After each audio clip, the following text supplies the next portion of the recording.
Irmãos,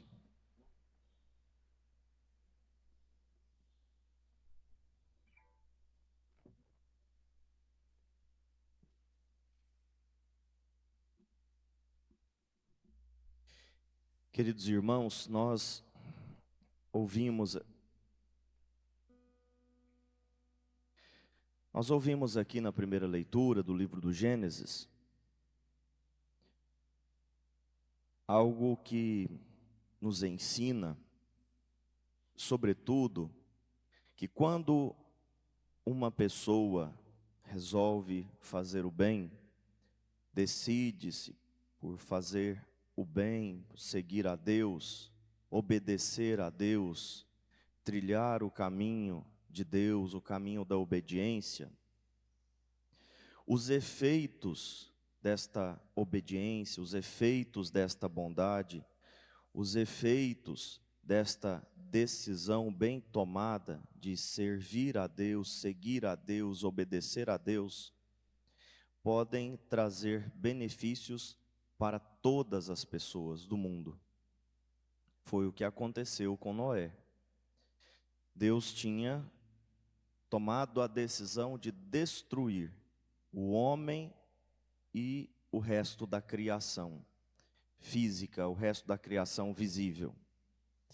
Só que vendo Noé, vendo a sua devoção, a sua piedade, vendo a sua humildade, a sua obediência a Deus, Deus voltou atrás e resolveu poupar a humanidade e a criação, graças à obediência, graças às virtudes, graças à santidade de Noé.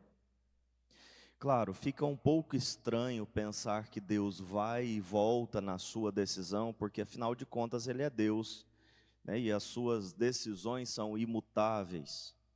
É como se Deus não soubesse o que fazer. É como se Ele ficasse assim, perdido. Uma hora Ele decide destruir tudo, e depois Ele se comove, se arrepende. É um pouco, né, do que nós vemos no Antigo Testamento. Quando os povos do Antigo Testamento, né, os sábios do Antigo Testamento, as pessoas do Antigo Testamento vão contar os acontecimentos salvíficos, é claro que fica um pouco permeado, essas histórias ficam permeadas com a nossa compreensão humana a respeito da vida, a respeito de como as coisas se desenrolam. Então, tem um pouco aqui, né, de algo humano, tem um pouco de algo humano nessa maneira de relatar as coisas. E claro, é com linguagem humana que Deus faz que o ser humano entenda a revelação, né? Então, só precisamos entender bem. Na verdade, o autor sagrado está nos ensinando que quando um justo vive a sua justiça, um homem de Deus vive a santidade, aquilo repercute na vida da sua família, na vida da comunidade, repercute positivamente na vida de todos os seres humanos. Nós costumamos dizer assim que existe uma história na igreja antes e depois de São Francisco de Assis, por exemplo. Antes e depois. São Francisco é um paradigma, né, para a igreja, para a história também da humanidade. Porque ele fez algo assim diferente daquilo que nós devemos fazer? Não. Porque ele fez justamente aquilo que deveríamos todos fazer: obedecer a Deus, amar a Deus, não se apegar aos bens materiais, ter a Deus como única riqueza, servir os irmãos, aqueles que mais precisam, os mais sofredores, ver a Cristo pobre crucificado nos doentes, nos leprosos, nos pobres e assim por diante. Então ele seguiu o evangelho. Ele fez aquilo que Deus mandou que todos fizéssemos. E graças a isso, a sua fidelidade à palavra de Deus, nós temos um antes e um depois de São Francisco de Assis. Assim como temos antes e depois de Noé. Assim como temos antes e depois de Jesus, é claro. Mas é claro que em Jesus, com muito mais relevância, né, com muito mais preponderância, e não poderia ser diferente. Porque não é um homem qualquer, né, verdadeiro homem e verdadeiro Deus, obediente ao Pai, o novo Adão. Então, a primeira lição da liturgia de hoje é essa. Se nós ficarmos firmes, fazendo o bem, obedecendo a Deus, isso vai repercutir positivamente, isso vai repercutir na salvação da nossa família, da nossa comunidade, da nossa sociedade, enfim, da igreja.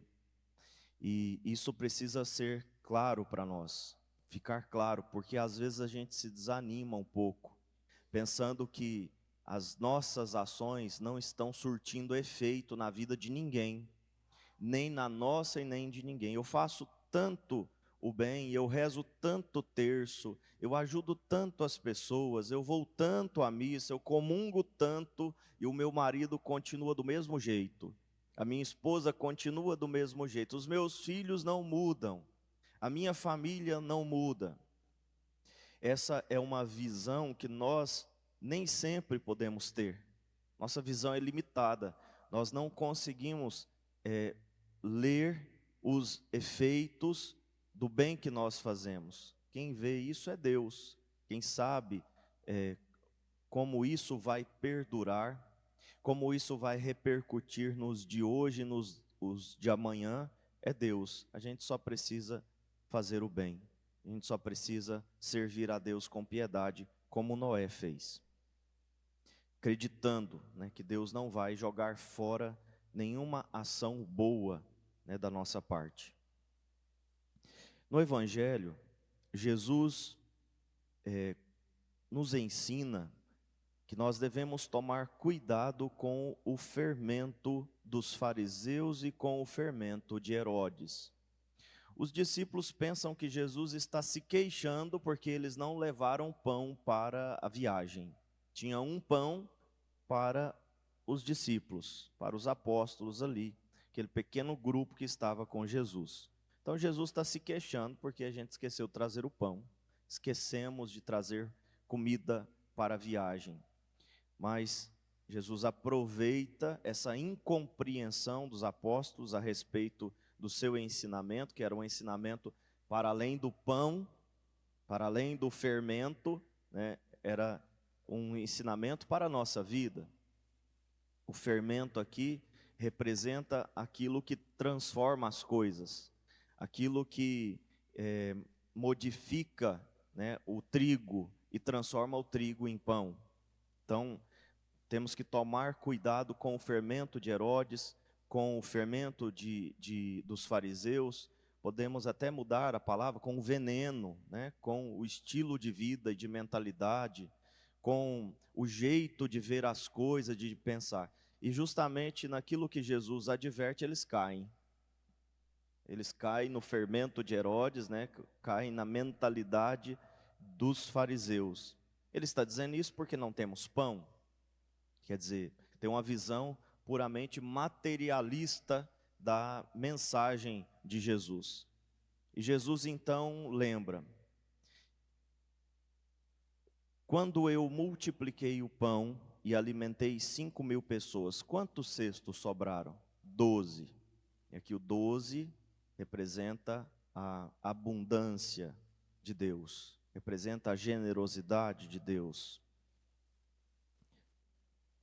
E quando eu reparti o pão para 4.000 pessoas, quantos cestos sobraram? 7. Também um número que representa a perfeição, a abundância.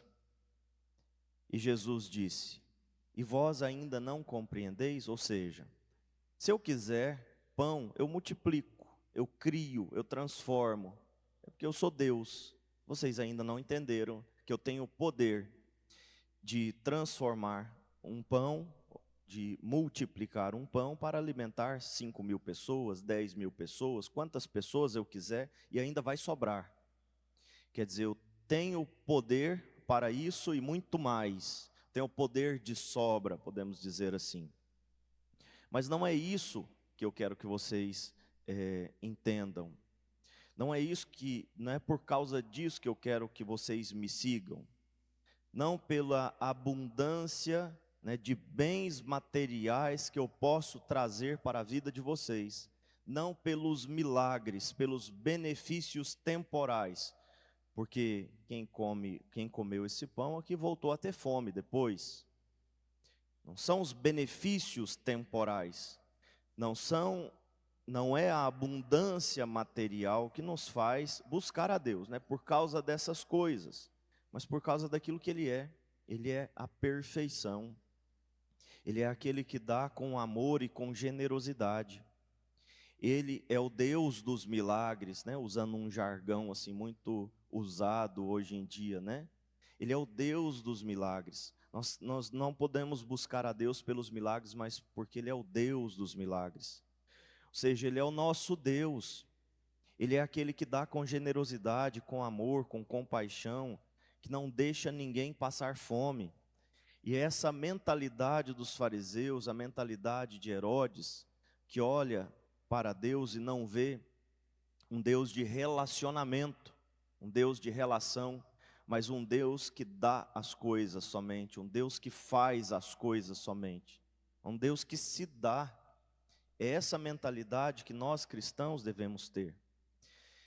Eu concluo, né, lembrando um pouco do testemunho que nós ouvimos domingo à noite, da Josi e do Tiago. Vocês que estiveram aqui ou acompanharam pelas redes sociais, devem ter notado que, do início ao fim, né, desde o diagnóstico da doença da Isa, até a sua morte, até o momento da morte, Deus foi providenciando tudo o que eles precisavam. Providenciou um lar para eles, onde eles viveram 4 anos, uma família desconhecida, né, pessoas totalmente desconhecidas. Nem mesmo a irmã daquela família, né, de São Paulo conhecia a Josi e o Tiago, mas conhecia alguém que conhecia eles. Então é uma coisa assim absurda, né, pensar que uma família vai tirar o seu filho do quarto e dar para um povo desconhecido viver. Foi viver no escritório o filho do casal, enquanto a Josi, o Tiago e a Isabela viveram no quarto desse filho. Além disso, né, o Tiago até esqueceu de contar, mas também são tantos detalhes, são tantas coisas que não seria possível lembrá-las de uma vez. O dono dessa casa, né, o pai dessa família, colocava dinheiro na carteira dele e falava: homem tem que ter dinheiro na carteira, né? Então, leva esse dinheirinho aqui, porque você quer pagar um cabeleireiro para sua esposa, fazer a unha, né, um lanche, você que tem que pagar, né, não é pegar dinheiro dos outros, não, era dinheiro dele, né, mas ele colocava lá dentro da carteira. Então, esses detalhes, Deus cuidou de todos os detalhes, né, Deus cuidou de tudo, deu a casa para eles morar, né, forjou um lar. Quando é que Deus forjou esse lar? Não foi naquele momento, foi lá atrás. Foi lá atrás, né, quando os pais dessas pessoas, dessa família, educaram essa família, esse homem, essa mulher na fé, né, cada terço, cada missa, cada eucaristia que eles receberam, os prepararam para esse tipo de hospitalidade.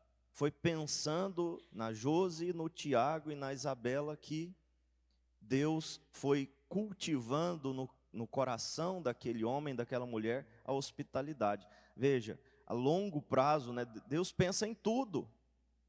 Não sabemos para que Deus está nos preparando hoje, nessa Santa Missa. Essa palavra que nós ouvimos, a Eucaristia que nós vamos receber, está nos preparando também para algo no futuro. E nós vamos fazer de bem para alguém, para nós mesmos, para o bem dos nossos irmãos. Então eu estava dizendo, Deus foi cuidando de tudo, o lugar, o médico, os remédios que chegavam em tempo, 30 mil reais, 25 mil reais, 10 mil reais, apareciam. Deus ia providenciando, tocando o coração das pessoas, tudo o que eles precisavam fazer aconteceu, até que na morte mesmo, eu queria morrer, queria terminar os meus dias lá com a minha família, mas preciso de uma UTI aérea, até isso apareceu, tudo. Aquela história deve nos fazer entender quem é Deus. Não o que Ele pode fazer somente. Ele pode tudo. Ele pode também curar a doença, se Ele quiser. Mas quem é Deus? É um Deus amoroso, é um Deus bondoso, é um Deus que cuida de nós em cada detalhe, que nos protege, que promove a vida em nós, em cada momento, em cada detalhe. É isso que os fariseus e Herodes não puderam perceber e que nós devemos perceber. Que Deus, mais do que nos dar coisas e fazer coisas, é um Deus que se relaciona conosco como o pai se relaciona com o seu filho. Aqui está o ponto central do evangelho de hoje. Os fariseus nunca entenderam isso. Tratavam de negócios com Deus. Herodes, muito menos. Os discípulos, nós discípulos, precisamos olhar para Deus e ver um Pai que cuida de nós, que nos ama, que pensa em cada detalhe, que não nos dá tudo o que nós queremos, mas nos dá tudo o que precisamos. E mais ainda, dá a si mesmo em relação, para que nós nunca nos sintamos sós, para que nós nunca nos sintamos abandonados. É isso. O filho, muito mais do que coisas, quer um pai. Um filho, uma criança, quer bicicleta, quer um patins, quer sei lá o quê. Mais do que isso, quer um pai. Isso a gente nota muito naqueles pais que dão tudo, mas não se dão aos filhos. Criam filhos tristes, criam filhos rebeldes, criam filhos revoltados, não porque não ganharam patins. Às vezes, até na palavra sai isso, é porque não me deu tal coisa. Mas lá no fundo a gente sabe. Se a gente puder tirar para fora de fato qual é o sentimento, qual é a revolta, não, é porque ele não se deu a mim, como pai. Não brincou comigo, não contou histórias, não sentou no chão para brincar de terrinha. Essas coisas que ficam registradas no coração e na memória, e se o pai e a mãe não fazem, o filho chora a vida inteira, o filho pena a vida inteira, porque mais do que coisas nós queremos relação, e é isso que Deus nos dá. Eu repito, desculpa ter que repetir novamente, mas eu acho necessário. Mais do que dar coisas, Deus se dá a nós, Deus se dá a nós, e esse é o fermento que transforma a nossa vida. E esse é o fermento que nós devemos levar para a vida dos irmãos. Não só coisas, não só milagres, mas esse Deus que se dá em relação filial, paternal. E nós devemos levar isso no nosso testemunho, na nossa vida, para os nossos irmãos e irmãs. Louvado seja o nosso Senhor Jesus Cristo. Para sempre seja louvado.